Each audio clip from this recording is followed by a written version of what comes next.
കഴിഞ്ഞ ദിവസം മലയാള മനോരമയിൽ കണ്ട ഒരു കൗതുക വാർത്തയാണ് സത്യം പറഞ്ഞാൽ ഈ വീഡിയോയ്ക്ക് ആധാരം. മനോരമയോടുള്ള കടപ്പാട് രേഖപ്പെടുത്തിക്കൊണ്ട് വിഷയത്തിലേക്ക് പ്രവേശിക്കുകയാണ്.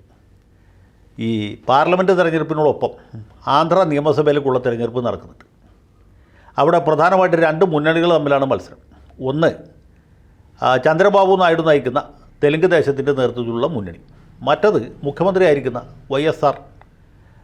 വൈഎസ് ജഗൻമോഹൻ റെഡ്ഡിയുടെ നേതൃത്വത്തിലുള്ള മുന്നണി, YSR കോൺഗ്രസിൻ്റെ. ഇവർ തമ്മിൽ നേർക്കുനേർ പോരാട്ടമാണ്. പിന്നെ കോൺഗ്രസ്, CPM, CPI മുതലായ കക്ഷികളും മത്സരിക്കുന്നുണ്ട്. അതൊന്നും ഇവിടെ പ്രസക്തമല്ല. ചന്ദ്രബാബു നായിഡുവിൻ്റെ മുന്നണിക്ക് ഭൂരിപക്ഷം കിട്ടും എന്നാണ് ഈ അഭിപ്രായ സർവേക്കാർ പറയുന്നത്. നമുക്കറിയില്ല, വോട്ടെണ്ണി കഴിഞ്ഞാലേ പറയാൻ പറ്റുള്ളൂ ആർക്ക് ഭൂരിപക്ഷം കിട്ടും, ആർക്ക് ഭൂരിപക്ഷം കിട്ടില്ല എന്നുള്ളത്. ചന്ദ്രബാബു നായിഡു നിങ്ങൾക്ക് എല്ലാവർക്കും അറിയാവുന്ന പോലെ പ്രഗത്ഭനായ ഒരു ഭരണാധികാരിയായിരുന്നു. തെലുങ്ക് ദേശം പാർട്ടിയുടെ പരമോന്നത നേതാവാണ്. അദ്ദേഹത്തെ സമീപകാലത്ത് കുറച്ച് ദിവസം വിജിലൻസ് കേസിൽ അറസ്റ്റ് ചെയ്ത് ജഗൻമോഹൻ റെഡ്ഡി ജയിലിലിടുകയും ചെയ്തു. ഇപ്പോൾ ജാമ്യത്തിൽ ഇറങ്ങിയിട്ടാണ് തെരഞ്ഞെടുപ്പ് പ്രചരണം നടത്തുന്നത്. അദ്ദേഹത്തിൻ്റെ മകൻ നാരാ ലോകേഷും അദ്ദേഹത്തോടൊപ്പം ഉണ്ട്. തെലുങ്ക് ദേശം പാർട്ടി ജയിക്കും എന്ന പ്രതീക്ഷയിൽ BJPയും അവരുമായിട്ട് സഖ്യം ചെയ്തിട്ടുണ്ട്. ഇതതിൻ്റെ പശ്ചാത്തലമാണ്. ഈ ചന്ദ്രബാബു നായിഡു ഒരു തെരഞ്ഞെടുപ്പ് യോഗത്തിൽ പ്രസംഗിച്ചത് ഇപ്രകാരമാണ്: തെലുങ്ക് ദേശം പാർട്ടിയെ നിങ്ങൾ അധികാരത്തിൽ ഏറ്റുകയാണെങ്കിൽ, ഞങ്ങൾക്ക് ഭൂരിപക്ഷം കിട്ടുകയാണെങ്കിൽ സർക്കാർ പല വിധത്തിലുള്ള ഭരണപരിഷ്കാരങ്ങൾ നടപ്പാക്കും. നമ്മുടെ ആന്ധ്രാപ്രദേശിനെ സ്വർഗമാക്കി മാറ്റും, തലസ്ഥാനം അമരാവതിക്ക് മാറ്റും, തൊഴിലില്ലായ്മ തുടച്ചു നീക്കും, അഴിമതിക്കാരെ ശിക്ഷിക്കും, അതൊക്കെ ചെയ്യും. ആ കൂട്ടത്തിൽ ഒരു പ്രധാനപ്പെട്ട കാര്യം കൂടി ചെയ്യും. അതെന്താ അറിയുമോ? അതാണ് ഇവിടെ പ്രധാനം.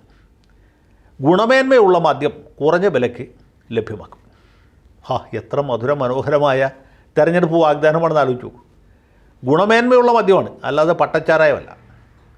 ഗുണമേന്മയുള്ള മദ്യം കുറഞ്ഞ വിലയ്ക്ക് ലഭ്യമാക്കും. എനിക്ക് തോന്നുന്നത് അദ്ദേഹം ഈ മദ്യത്തിൻ്റെ ഡ്യൂട്ടി കുറയ്ക്കാനായിരിക്കും ഉദ്ദേശിച്ചിട്ടുള്ളത്. ഇപ്പോൾ കേരളത്തിലൊക്കെ ഭയങ്കര ഡ്യൂട്ടിയാണ്. പാവപ്പെട്ട കുടിയന്മാർ കാശ് കൊടുത്ത് മേടിച്ച് കുടിക്കരുത് എന്ന ഉദ്ദേശത്തോട്ടായിരിക്കും. അല്ലെങ്കിൽ എത്ര വില കൂട്ടിയാലും കുടിയന്മാരായതുകൊണ്ട് വാങ്ങിക്കും എന്ന് തെറ്റിദ്ധരിച്ചിട്ടുമായിരിക്കും. ഭയങ്കര വിലയാണ്.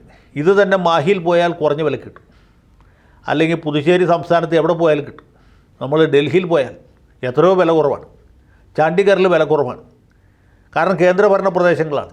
മദ്യത്തിൻ്റെ ഡ്യൂട്ടി വളരെ കുറവാണ്, ടാക്സ് കുറവാണ്. പക്ഷേ ഈ കേരളം പോലെയുള്ള സംസ്ഥാനങ്ങളിൽ ഇതിന് ഭയങ്കര വിലയാണ്. ഏത് ബഡ്ജറ്റ് വന്നാലും പിഴിയുന്നത് ഈ പാവപ്പെട്ട കുടിയന്മാരെയാണ്. കുടിയന്മാർക്ക് വേണ്ടി ചോദിക്കാനും പറയാനും ഈ നാട്ടിൽ ആരും ഇല്ലാത്തതുകൊണ്ട് ഇവരോട് എന്ത് അതിക്രമം ചെയ്തു കളയാം എന്നാണ് ഭരിക്കുന്ന പാർട്ടികളുടെ തെറ്റിദ്ധാരണ. പണ്ട് AK ആൻ്റണി ചാരായം നിരോധിച്ചതുപോലെയാണ്. ചാരായം നിരോധിച്ചാൽ കേരളത്തിലെ എല്ലാ ആളുകളും നല്ലവരാവുന്നു, കുടിയന്മാർ കുടി നിർത്തുമെന്നും ആരോ ഈ പാവത്തിനെ പറഞ്ഞ് തെറ്റിദ്ധരിപ്പിച്ചു. ആൻ്റണി അങ്ങനെ 1996 ഏപ്രിൽ 1-ാം തീയതി, അദ്ദേഹത്തിന് ഏറ്റവും നല്ല ദിവസമാണ് ഏപ്രിൽ 1. ഏപ്രിൽ 1-ാം തീയതി ചാരായം നിരോധിച്ചു. എന്നിട്ട് ഏതെങ്കിലും കുടിയൻ കുടി നിർത്തിയോ? കുടി നിർത്തിയില്ല. ഇതേ കുടിയന്മാരൊക്കെ തന്നെ ബാറിൽ പോയിട്ട് ഈ ചുവന്ന നിറമുള്ള ദ്രാവകം കൂടുതൽ വില മേടിച്ച് കുടിക്കാൻ തുടങ്ങി. അങ്ങനെ കുടിച്ചവർ കരള എരിഞ്ഞ് മരിച്ചു.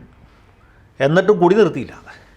പോട്ടെ, ഇതിൻ്റെ അടിസ്ഥാനത്തിൽ വല്ല വോട്ടും അദ്ദേഹത്തിൻ്റെ പാർട്ടിക്ക് കൂടുതൽ കിട്ടിയോ? ഇല്ല. മെയ് മാസത്തിൽ നടന്ന തെരഞ്ഞെടുപ്പിൽ UDF കടപുഴക്കി, ആൻ്റണി കഷ്ടിച്ച് ജയിച്ചു, അത്രേ ഉള്ളൂ. അദ്ദേഹത്തിൻ്റെ മന്ത്രിസഭയിലെ പല അംഗങ്ങളും മന്ത്രിയായിരുന്ന പന്തള സുധാകരൻ അടക്കം തോറ്റുപോയി. നമ്മുടെ നാട്ടിൽ നടന്ന കാര്യമാണ്. പക്ഷേ തിരിച്ചു വന്ന മാർക്സിസ്റ്റ് മന്ത്രിസഭയ്ക്ക് ഈ ചാരായം പുനഃസ്ഥാപിക്കാനുള്ള വിവേകം ഉണ്ടായില്ല. ചാരായ നിരോധനം പിൻവലിച്ചാൽ ഇവിടെ വലിയ കലാപം ഉണ്ടാവും എന്ന് ചില കത്തോലിക്ക അച്ഛന്മാരും മെത്രാന്മാരും ഒക്കെ ഭീഷണി മുഴക്കി. അവർ വിദേശ മദ്യം കൂടി നിരോധിക്കണം എന്ന് ഇവർ ഒരുതരം പിത്തലാട്ടം പാസ്സാക്കി. എന്നിട്ട് ഈഴവരുടെ ഉടമസ്ഥയിലുള്ള ബാറിൻ്റെ മുമ്പിൽ പോയി സമരം ചെയ്തു. കത്തോലിക്കൻ നടത്തുന്ന ഒറ്റ ബാറിൻ്റെ മുമ്പിൽ സമരമില്ല. ഈഴവരുടെ എല്ലാ ബാറിൻ്റെ മുമ്പിലും മദ്യനിരോധന സമിതി, കത്തോലിക്ക മെത്രാൻ സമിതിയുടെയൊക്കെ ആഭിമുഖ്യത്തിൽ സമരവും സത്യാഗ്രഹവുമാണ്. അപ്പോൾ ഇതായിരുന്നു. ഞാനിപ്പോൾ ആ ഭാഗത്തേക്ക് അധികം പോകുന്നില്ല. അപ്പോൾ ഇങ്ങനെയുള്ള പല പിത്തലാട്ടങ്ങളും നമ്മുടെ നാട്ടിൽ നടപ്പായി. അപ്പോൾ ഇതിൻ്റെ ആദ്യ കാരണം എന്ന് പറയുന്നത് സത്യത്തിൽ 1994 ആന്ധ്ര നിയമസഭയിലേക്ക് തിരഞ്ഞെടുപ്പ് നടന്നു. അന്ന് സാക്ഷാൽ NT രാമറാവു നല്ല ആരോഗ്യത്തിലിരുന്ന സമയമാണ്. അതായത് നമ്മുടെ ചന്ദ്രബാബുവിൻ്റെ ഭാര്യാപിതാവ്. അദ്ദേഹമാണ് തെലുങ്ക് ദേശം പാർട്ടിയുടെ സ്ഥാപകനും അതിൻ്റെ പരമോന്നത നേതാവും.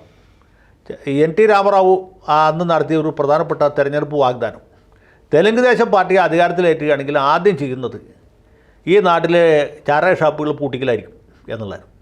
അത് കേട്ട് തെലുങ്കന്മാർ ബുദ്ധി കുറവായതുകൊണ്ടോ എന്തോ, അതിനി പാവങ്ങൾ ശുദ്ധഗതിക്കാരായതുകൊണ്ടോ, സ്ത്രീകളും സാധാരണക്കാരും അടക്കമുള്ള ആളുകൾ തെലുങ്ക് ദേശത്തിന് കൂട്ടി. അങ്ങനെ 1994 ഡിസംബർ 12 നമ്മുടെ രാമറാവുവിൻ്റെ മന്ത്രിസഭ സത്യപ്രതിജ്ഞ ചെയ്യുമ്പോൾ അദ്ദേഹം മാത്രം സത്യപ്രതിജ്ഞ ചെയ്തു. ബാക്കി ആളുകളുടെ സത്യപ്രതിജ്ഞയ്ക്ക് മുമ്പ് ചീഫ് സെക്രട്ടറി ഒരു താലത്തിൽ വെച്ച് ഒരു ഉത്തരവ് കൊണ്ടുവരികയാണ്. ഉത്തരവ് ഇതാണ്: ആന്ധ്രാപ്രദേശ് സംസ്ഥാനത്തുള്ള എല്ലാ ചാരായ ഷാപ്പുകളും ഇന്ന് മുതൽ പൂട്ടും. അത് ഒപ്പിട്ടതിന് ശേഷമാണ് ബാക്കി മന്ത്രിമാരുടെ സത്യപ്രതിജ്ഞ നടക്കുന്നത്. ചന്ദ്രബാബു അടക്കമുള്ളവർ അതിന് ശേഷമാണ് സത്യപ്രതിജ്ഞ ചെയ്തത്. പക്ഷേ ഈ ചാരായ നിരോധനം വമ്പിച്ച പരാജയമായി. കാരണം എന്ന് വെച്ചാൽ കള്ളച്ചാരായം വ്യാപകമായിട്ട് ഒഴുകി. ആന്ധ്രാപ്രദേശിൽ വലിയ വലിയ മദ്യ ദുരന്തങ്ങളുണ്ടായി. കുറച്ച് കഴിഞ്ഞപ്പോഴത്തേക്കും അമ്മായിയപ്പൻ്റെ കാല് വാരി ചന്ദ്രബാബു ആന്ധ്രാപ്രദേശിൽ മുഖ്യമന്ത്രിയായി. മുഖ്യമന്ത്രിയായ ചന്ദ്രബാബുവിൻ്റെ ആദ്യത്തെ വിപ്ലവകരമായ തീരുമാനങ്ങളിലൊന്ന് എന്തായിരുന്നു? ചാരായ നിരോധനം പിൻവലിക്കലായിരുന്നു. അങ്ങനെ ചാരായം വീണ്ടും ആന്ധ്രയിൽ സുലഭമായി. ആ ചന്ദ്രബാബുവാണ് ഇപ്പോൾ എന്ത് പറയുന്നത്? ഈ ഗുണമേന്മയുള്ള മദ്യം കുടിയന്മാർക്ക് കുറഞ്ഞ വിലയ്ക്ക് ലഭ്യമാക്കും.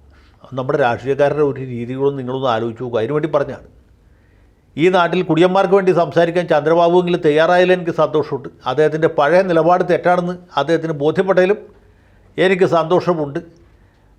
ഗുണമേന്മയുള്ള മദ്യം സാധാരണക്കാർക്ക് കുറഞ്ഞ വിലയ്ക്ക് ലഭ്യമാക്കാൻ നമ്മുടെ മദ്യമന്ത്രി രാജേഷും കാരണഭൂതനും ഉദ്യമിക്കും എന്ന പ്രതീക്ഷയോടെ ഞാനിവിടെ അവസാനിപ്പിക്കുകയാണ്. വിപ്ലവം ജയിക്കട്ടെ.